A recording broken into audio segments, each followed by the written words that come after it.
força mais sinistra na Alemanha nazista. Junto com a suástica, as runas da SS eram sinônimo de maldade no mundo todo. Um culto notório, criado para oprimir um Estado. Nunca houve uma estrutura, uma organização imensa naquele nível, infiltrada em todos os aspectos da vida. Para construir o império de Hitler. Era um extraordinário esconderijo de vilões. E dominar o Terceiro Reich. O tamanho da sua ambição, a extensão de seu alcance, a vastidão de seus crimes não tem precedentes na história. Esta é a história da arma humana mais cruel e brutal de Hitler. A SS. Os maiores projetos de construção da Segunda Guerra Mundial ordenados por Hitler para garantir o domínio do mundo. Agora eles sobrevivem como lembretes sombrios das fanáticas ambições militares do Führer. Estes são os segredos das obras incríveis do nazismo, a poderosa máquina da SS. Verão de 1940. Os exércitos nazistas estão varrendo o oeste da França e expulsando os aliados da Europa. Em seu cerne está uma força de elite treinada no terror, a SS. Unidades de combate de soldados da SS lideram o ataque aos inimigos da Alemanha. Dentro do Terceiro Reich, ela administra os campos de concentração e controla toda a polícia da Alemanha nazista e a segurança interna. Comandada por Heinrich Himmler, a SS se infiltra em cada canto do Estado alemão, construindo até instalações mais secretas dos nazistas.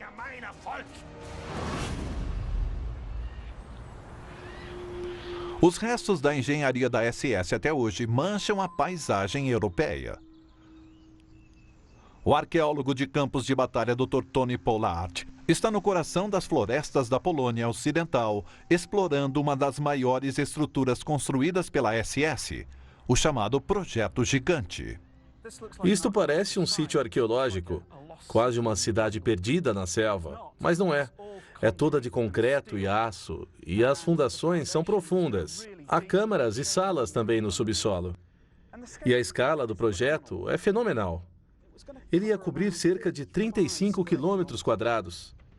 É uma construção incrivelmente ambiciosa e que acabou nunca sendo concluída.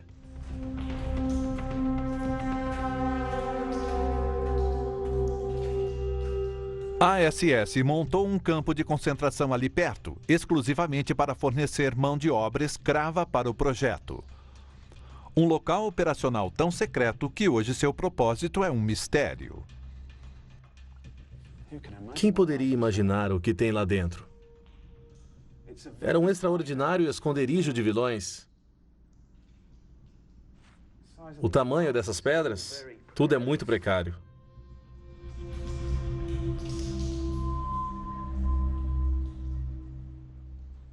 Sabe-se da existência de 8,5 quilômetros de túneis aqui. E pode haver outros tantos ainda não descobertos.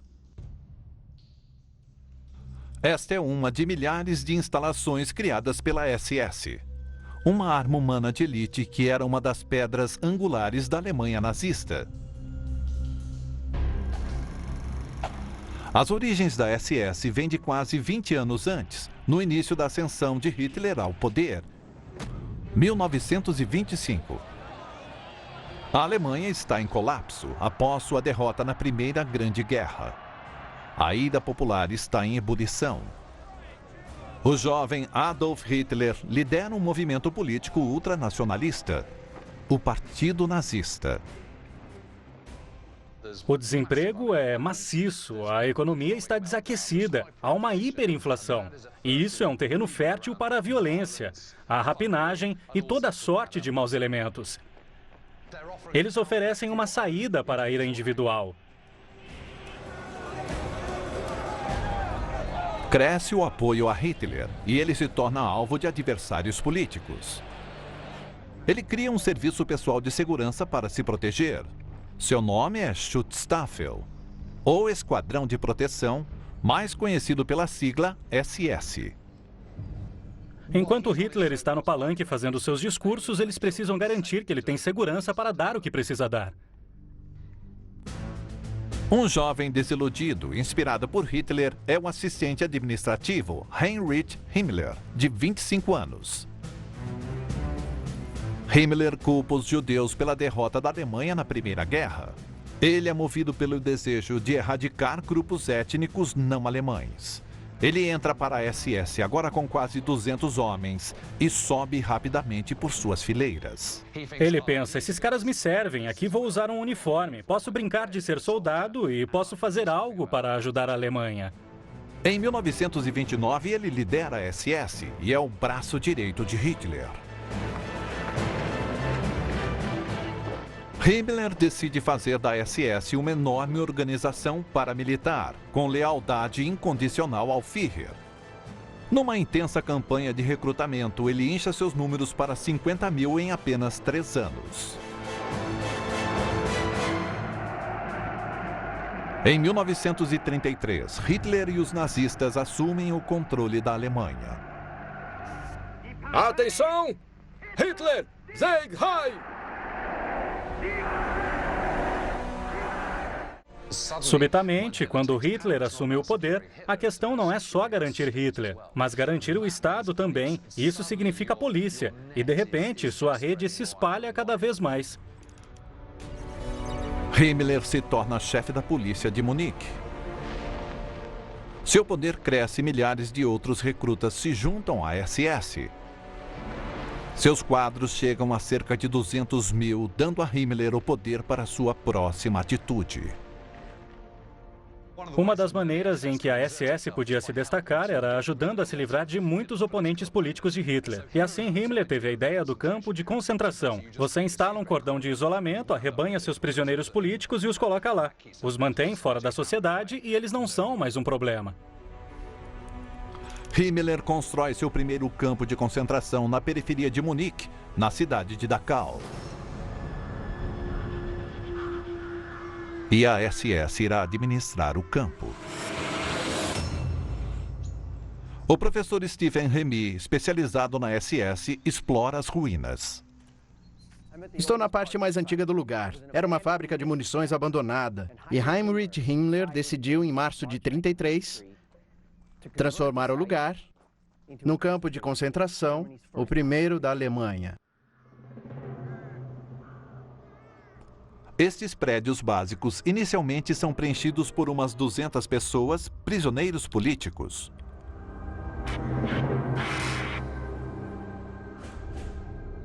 O protótipo do campo de concentração consiste de 11 alojamentos circundados por uma cerca de arame farpado e 3 torres de vigia.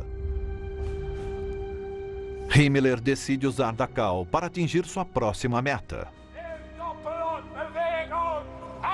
Ele quer expandir a SS em uma organização para policiar toda a nação alemã. Dachau ia se tornar um complexo de treinamento da SS, não só de guardas para este campo e outros, mas para a infraestrutura de terror regida pela SS. Himmler precisa de um comandante para o campo, para criar medo nos prisioneiros e também treinar batalhões mortais de guardas SS. Ele escolhe o ex-soldado e terrorista condenado Theodor Eicke. Theodor Eicke, o primeiro comandante importante de Dachau, é o homem a quem Himmler confia o trabalho de base da reengenharia da sociedade alemã, usando os campos de concentração como âncora, como base. Himmler vê nele o potencial de conseguir criar esta infraestrutura de terror. O novo regime de Eicke tem início com os próprios guardas da SS. Eles os chamam de Totenkopfverband, ou Unidade Cabeça da Morte. Sua insígnia, o crânio e os ossos cruzados. Eicke insiste que os guardas do campo sejam brutais, que tolerância é igual a fraqueza. Eu só posso usar homens duros, determinados a fazer qualquer coisa. Não temos utilidade para os fracos. Ike transforma os homens da SS de indivíduos a uma máquina unificada de terror com poder de vida e morte sobre os prisioneiros políticos de Dachau. Em 1934, mais de 2.000 prisioneiros políticos estão presos e Himmler vê uma oportunidade para explorá-los. Ele percebe que são homens fisicamente capazes. Muitos são jovens e podem ser usados para diferentes objetivos, como mão de obra, para tudo o que é coisa. Himmler planeja construir mais campos e aumenta o número de prisioneiros para ter mão de obra gratuita. Eles são forçados a construir o Império Nazista. Agora Himmler pode acelerar seu plano grandioso para tornar a SS uma organização que controle todo o aspecto da vida alemã.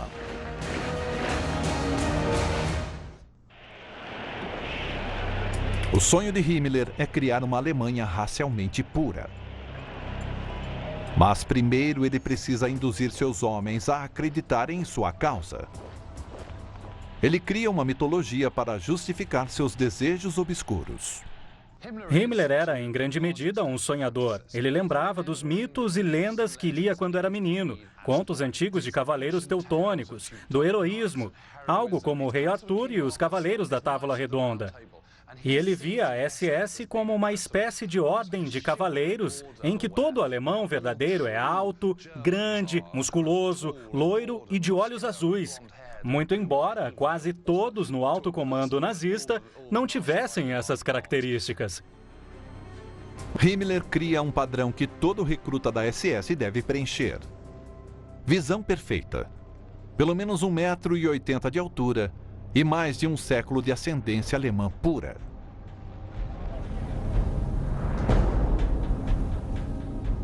Em 1934, ele adquire uma catedral para seus cavaleiros da SS usarem. O castelo do século XVII de Wewelsburg.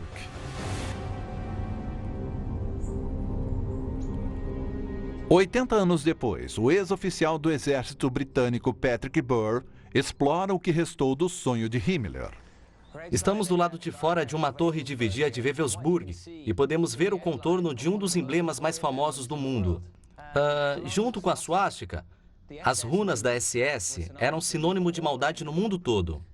Aqui os homens eram guardas normais da SS. E uma das coisas interessantes é isto. Esta é uma abertura para a arma, ou vigia. A ideia é que o soldado dentro dela pudesse levar o rifle ao ombro e atirar por ela, se necessário fosse. Então, vê-se que o soldado tinha que ser mais alto do que eu. E a ironia disso tudo é que você tinha que ter um soldado da SS alto, loiro talvez, saudando Himmler ao entrar em seu castelo, mas o próprio Himmler usava óculos, era mais baixo do que a altura padrão necessária para entrar na SS. A fantasia de Himmler para Wewelsburg é fazer dele o local espiritual máximo do poderio nazista. Ele dá início a um imenso projeto de reforma. Himmler escolhe o castelo de Wewelsburg porque é perto da batalha histórica da floresta de Teutoburg. Nessa batalha, tribos germânicas derrotaram os romanos. Isso parece ser a idade de ouro da história alemã. Mas o lugar também é uma antiga área de sepultamento e adoração. Então, Himmler juntou um monte de fatos históricos e tradições e aí dizia que o castelo representava tudo aquilo.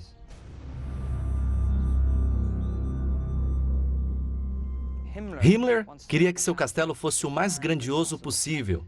Então esse fosso, onde estamos, foi aprofundado e alargado. Esta parede e esta ponte são novas, porque ele fez mais largo e fez maior. Tudo para aumentar a sua grandiosidade. Aqui podemos ver uma gárgula com o ano de 1934 nela, ano de restauração da ponte. O ponto central do complexo é o Salão dos Líderes Supremos, uma sala circular com 12 colunas, representando Himmler e um grupo de cavaleiros da SS, imitando os cavaleiros da lenda arturiana. No centro do piso de mármore tem uma decoração baseada no símbolo tribal alemão para o sol. Cada um dos 12 raios aponta para uma coluna. E ao redor do símbolo, uma mesa circular gigantesca para Himmler e seus cavaleiros. No subsolo, abaixo do salão dos líderes supremos, está a misteriosa cripta. No centro do chão tem um círculo e dentro dele uma bacia. Indo para ela tem um cano de gás. Acredita-se que Himmler pretendia ter aqui uma chama eterna para os mortos da SS. E aqui no alto temos a suástica no domo e também aberturas para permitir a passagem de luz para o centro do círculo, iluminando o ambiente. O que Himmler tentou fazer aqui foi criar uma instituição e uma tradição, um ritual para a organização, que seria baseado no passado deles, mas também no destino deles. Himmler está transformando o prédio no coração espiritual de seu culto. Esta obra em pedra pode parecer estar aqui há anos, mas é apenas para cobrir o concreto. É um pouco como fantasias, mitos e tradições de Himmler. É inventada, é falsa, é uma fachada.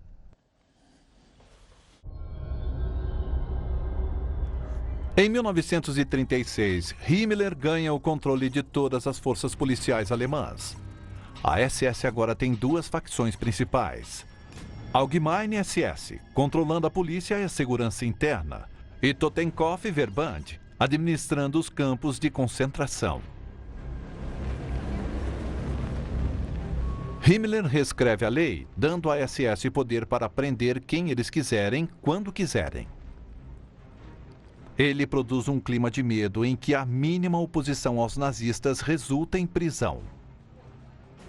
Grandes números de pessoas são presos e isso traz outro problema. Em 1937, há 3 campos de concentração principais na Alemanha: Sachsenhausen, Buchenwald e Dachau. Mas eles não comportam o fluxo de chegada de prisioneiros. Dachau foi projetado originalmente para 5.000 presos. A meta de Himmler é abrigar ali 10 vezes mais. Recairá sobre a mão de obra forçada dos prisioneiros expandir o campo. Ainda se pode ver as evidências de seu empenho. Eu estou no Jorhaus, o prédio principal da administração do campo. Quando entravam em Dachau, os prisioneiros passavam por este arco e por este portão e viam isso: Arbeit macht frei. O trabalho libertará, uma das mentiras mais perversas que a SS pregava nos prisioneiros. O portão foi, como o resto do prédio, construído pelos prisioneiros.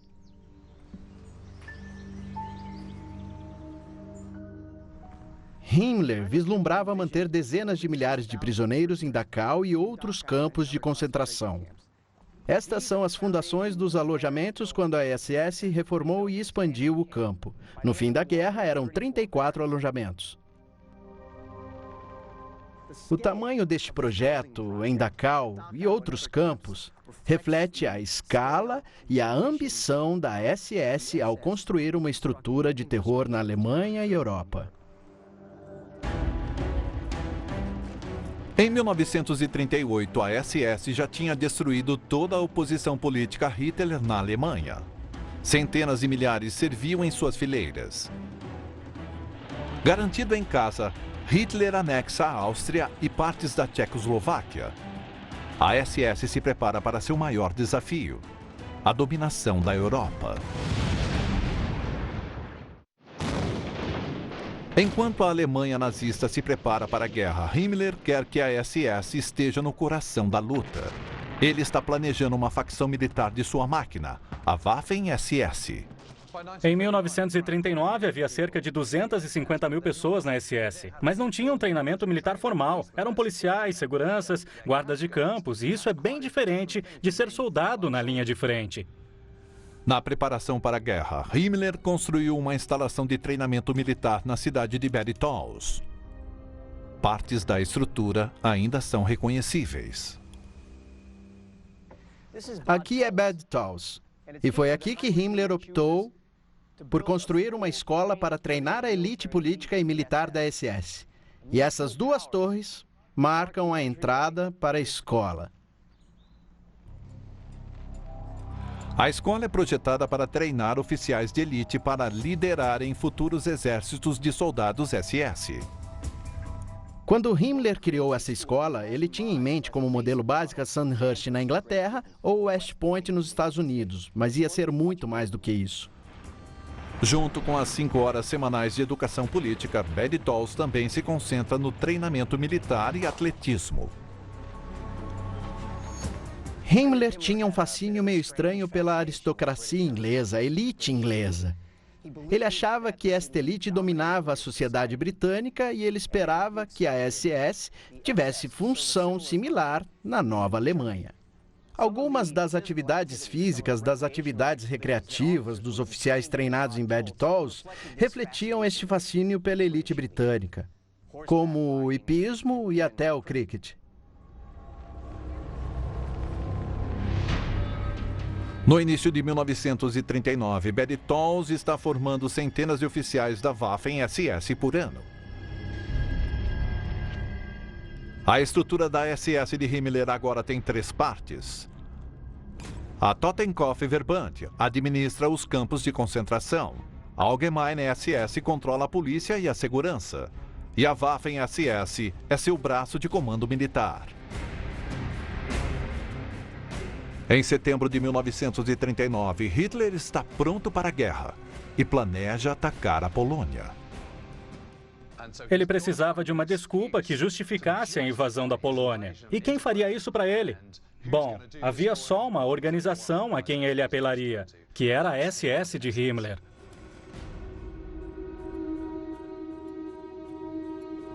Himmler cria um plano para um assalto executado pela SS. Ele decide forjar um ataque a uma estação de rádio alemã em Gleiwitz, perto da fronteira polonesa. O que Himmler e a SS sugeriram foi uma operação muito cínica, na qual homens da SS se vestiriam como soldados poloneses e fariam um ataque simulado à estação de rádio. Depois ele poderia dizer, nós não começamos, foram os poloneses e aqui está a prova. 31 de agosto de 1939. Uma equipe de homens da SS, fingindo serem atacantes poloneses, invadem a estação de rádio e atacam os funcionários alemães. Mãos ao alto! Mãos ao alto! Em Berlim, Himmler aguarda, sintonizando a estação. Um dos atacantes transmite uma mensagem em polonês fluente, para dar a impressão que a Polônia atacou a Alemanha. Atenção! A estação de rádio Gleiwitz está em mãos polonesas. Mein Führer, está feito.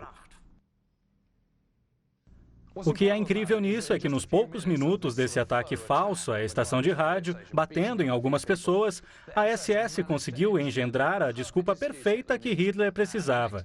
E no dia seguinte ele falou no rádio, vejam o que os poloneses fizeram, não é horrível? Pois eu tenho que defender meu povo. O que o ataque mostra é que a SS não era mais apenas uma arma política, era uma arma marcial também, uma que poderia ser usada na guerra que estava para começar. Graças à SS, Hitler invade a Polônia.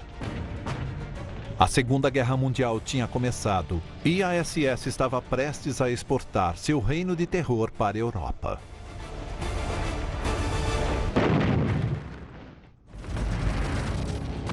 Em setembro e outubro de 1939, a Polônia cai para os nazistas.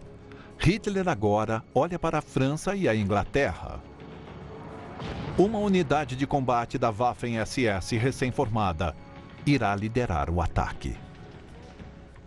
Eles estavam muitíssimo bem equipados e incrivelmente dispostos. Eles sabiam que eram a elite absoluta. Eram eles que iam batalhar por Hitler, pelos ideais nazistas, pela pátria.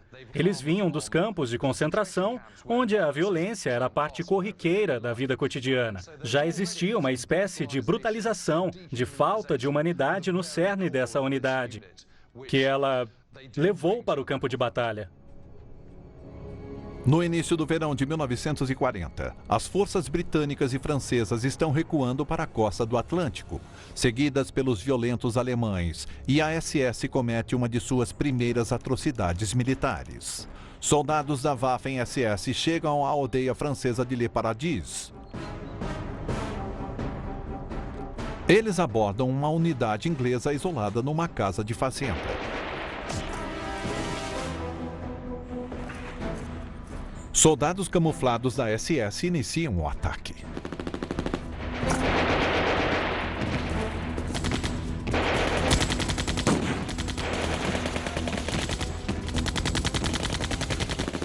Os soldados ingleses defendem a casa a tarde toda, mas sua munição acaba. O comandante se rende. Se você faz um prisioneiro nessa etapa da guerra, você tem de seguir a Convenção de Genebra, o que significa que você o apreende, desarma e o manda para um campo. Os soldados da SS começam a marcha com os ingleses. Mas ao invés de levá-los para um campo de prisioneiros de guerra, eles os massacram.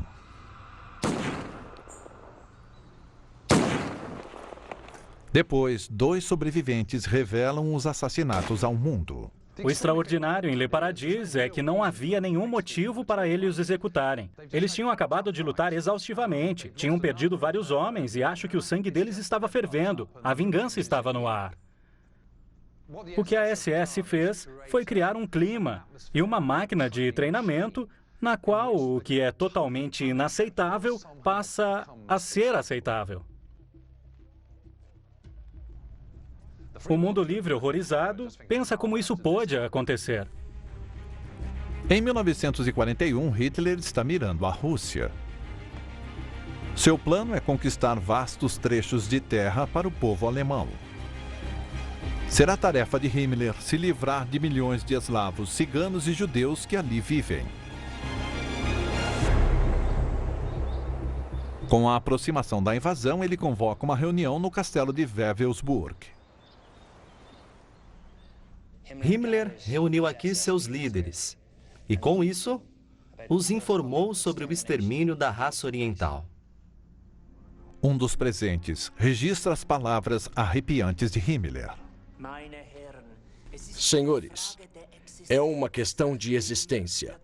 Portanto, será uma luta racial de gravidade impiedosa, no decorrer da qual de 20 a 30 milhões de eslavos e judeus perecerão por meio de ações militares e crises de abastecimento de alimentos.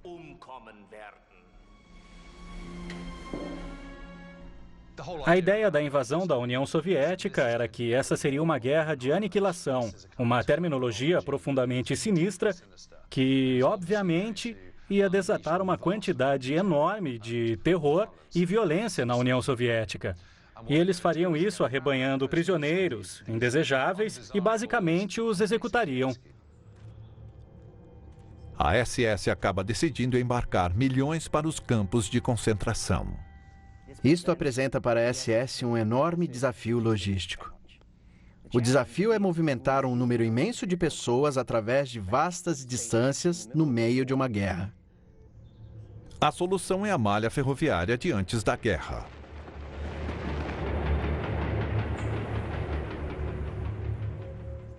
Estes são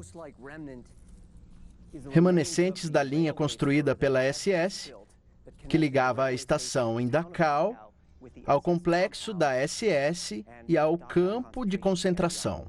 A malha ferroviária tornou-se crucial para a SS. É um meio rápido e eficiente de transportar um grande número de pessoas por grandes distâncias. A malha ferroviária europeia inteira se tornará parte da máquina da SS, transportando milhões pelo continente. Agora a SS está pronta para lançar a maior e mais terrível operação imaginada por Himmler. –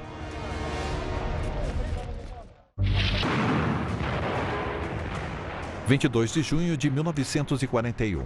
A Alemanha invade a Rússia.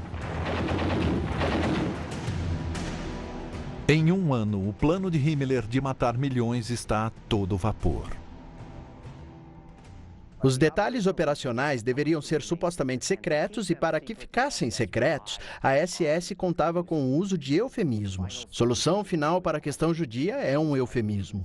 Transporte para o leste também é. Havia muitos desses eufemismos que a SS usava para tentar encobrir seus rastros, sabendo muito bem que o que estava sendo feito era um crime de proporções inéditas. Centenas de milhares de pessoas são reunidas e transportadas pela Europa.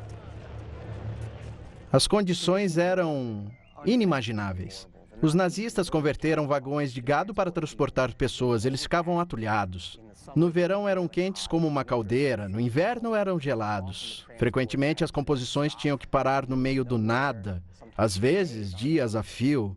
Um número desconhecido de pessoas morreu nesses transportes. Eram basicamente campos da morte, campos de extermínio. Eles eram levados para lá com um único objetivo, que era eliminá-los. Câmaras de gás são o sistema preferido para execução em massa em muitos campos. Mas em Dachau, são usados pelotões de fuzilamento. Escondido na mata perto de Dachau, a SS construiu um campo de tiro. Estes postes marcam a entrada para o campo. E aqui havia 2 S's pretos na forma de raios, o símbolo inconfundível da SS. Em 1941 e 42, a SS conduziu uma operação de assassinato aqui. Esta parede ainda tem as marcas dos alvos da SS. Cerca de 4.000 prisioneiros de guerra soviéticos foram trazidos para cá e foram executados sistematicamente pela SS.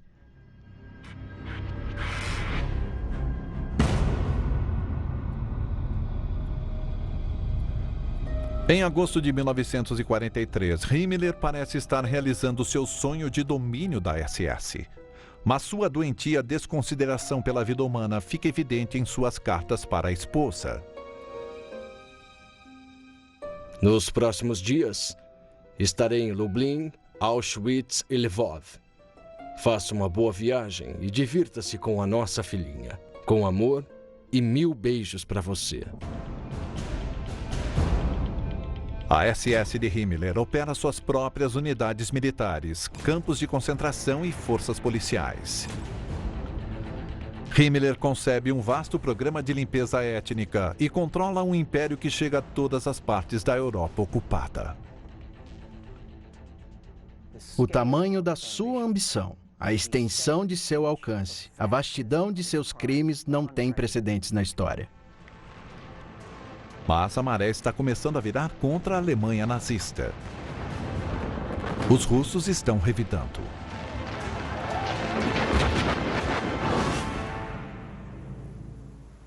Para defender o Terceiro Reich, Hitler ordena a construção de uma série de bases subterrâneas construídas pelo trabalho escravo da SS. Um dos maiores e mais misteriosos projetos de codinome Gigante ainda pode ser visto na Polônia moderna. O Dr. Tony Pollard está pesquisando suas ruínas. Os nazistas tinham um plano grotesco de construir o que era, essencialmente, uma cidade subterrânea, num lugar chamado Ozouka, nas montanhas. Não sabemos com certeza o que pretendiam fazer ali, mas se a guerra começasse a dar errado para eles, queriam um buraco seguro para se enfiar. Pistas para seu objetivo estão escondidas no local. Acima do chão, a SS fez 60 quilômetros de estradas e dezenas de prédios. Abaixo da superfície, um grande esforço de engenharia escava a montanha. Supervisionados pela SS, 23.000 prisioneiros constroem 7 complexos ligados, mas autônomos. Uma entrada na encosta da montanha ainda está acessível.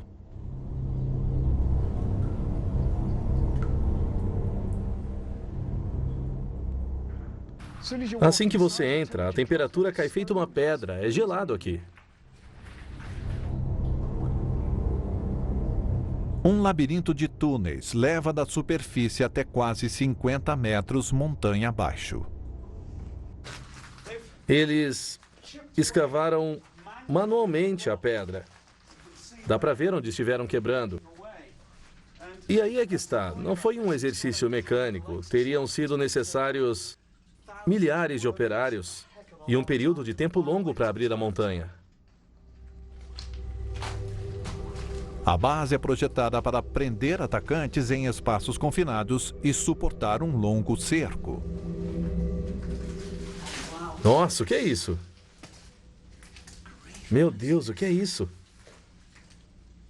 Mas que surpresa! Até agora tudo foi pura pedra, mas nesta câmara tem uma edificação de concreto que parece um ninho de metralhadoras. Vou usar a lanterna, porque está bastante escuro aqui. Nossa! Deve ser isso mesmo. Tem uma abertura para a arma aqui, forrada de madeira.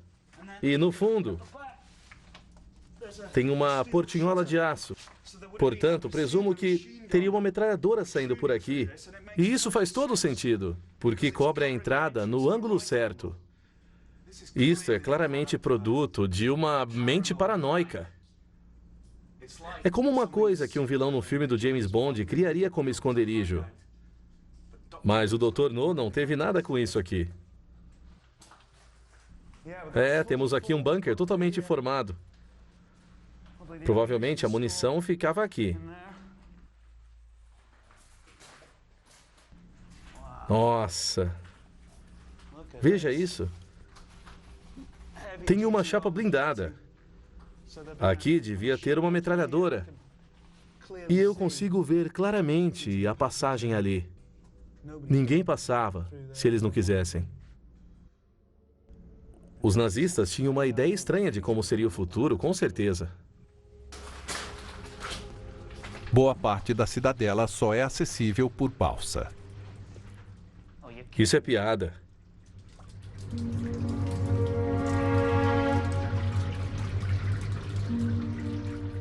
Esse setor do túnel está todo inundado. Antes eram apenas umas goteiras, mas agora é muito mais. E isso é um bom indício das dificuldades de trabalhar e depois viver aqui, eu suponho. Porque a água seria um problema constante, vazando das rochas, a caminhos subterrâneos ocultos. E parte da infraestrutura, do que quer que fosse aqui embaixo, seria um sistema de bombeamento que, imagino, trabalharia sem parar, para o lugar ficar moderadamente seco. Se algo desse errado aqui embaixo, você podia ficar preso como um rato num buraco. Enquanto os civis alemães sofrem com os ataques aéreos aliados, os escassos recursos da Alemanha são desviados para o projeto gigante. 500 mil de toneladas de concreto são usados. Essa grandiosidade sugere teorias prováveis para seu uso. Fábrica de armas e quartel-general para Hitler, Himmler e a SS. O que ele queria aqui era aumentar a vida do Reich. Aliás, torná-lo imortal. Portanto, tornando a si mesmo imortal. Seguir em frente, continuar com o esforço de guerra, mesmo quando ao seu redor suas cidades foram praticamente destruídas. Ir em frente com a criação de fábricas subterrâneas e fábricas em montanhas, francamente, é uma loucura total. É um uso maluco de seus recursos, mesmo que boa parte desses recursos sejam de mão de obra escrava. No verão de 1944, avalia-se que o término do complexo seja dentro de um ano. Mas os russos estão avançando e, em junho, os aliados lançam o Dia D. Para Himmler, os nazistas e a SS, a guerra está terminando. À medida que o Exército Vermelho avança pela Polônia no final de 1944, o Terceiro Reich encolhe, a infraestrutura da SS corre o risco de diminuir. Em 1945, começa a evacuação em pânico da área ao redor do projeto gigante. Espere, o que é isso? Nossa, olha isso.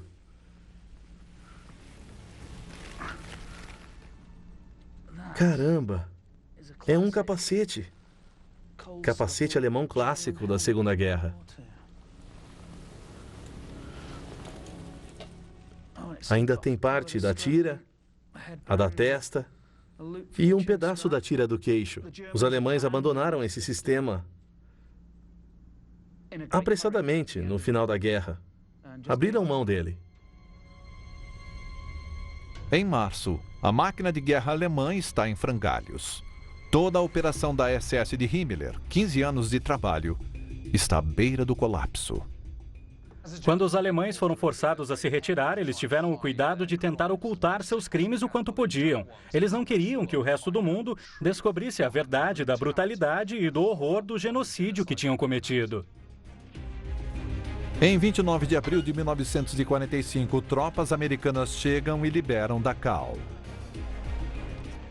Dachau foi responsável pela morte de cerca de 32 mil pessoas, mas em outros campos de concentração e campos da morte. Falamos em milhões de pessoas que foram mortas, levadas em rebanho para esses lugares chocantes e depois sistematicamente trabalharam até a morte ou foram brutalmente executadas. O tamanho da ambição de Himmler fica à mostra. Mais de 11 milhões de pessoas perderam a vida nas mãos da SS. Em 30 de abril, Adolf Hitler comete suicídio.